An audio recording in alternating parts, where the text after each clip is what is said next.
Once upon a time, there was a turtle named Tom. He lived by a sparkling blue river where the grass was soft and the flowers smelled like honey. Tom was a happy turtle who loved to explore the riverbank very, very slowly.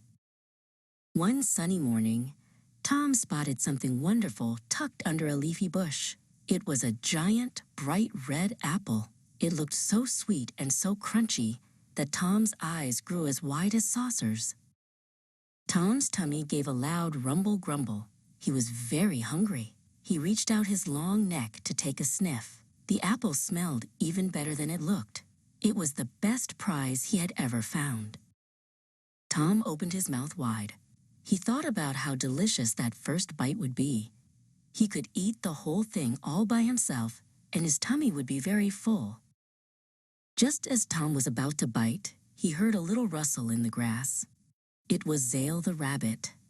Zale looked very tired and very hungry, watching Tom from behind a cluster of daisies. Then, Tom heard a soft chirp from above. Up in the willow tree sat Pip the bird. Pip looked down at the big red apple and let out a tiny, hungry sigh. Tom looked at the juicy apple, and then he looked at his friends. He knew that a big apple was good, but a big apple with friends would be even better. "Come over here," Tom called out with a happy wave. Tom used his strong beak to break the apple into big, crunchy pieces.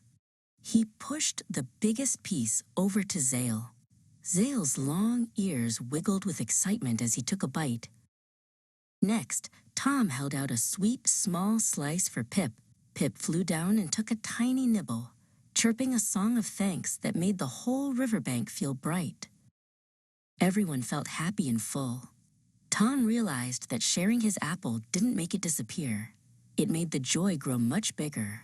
Sharing truly is the best way to be happy.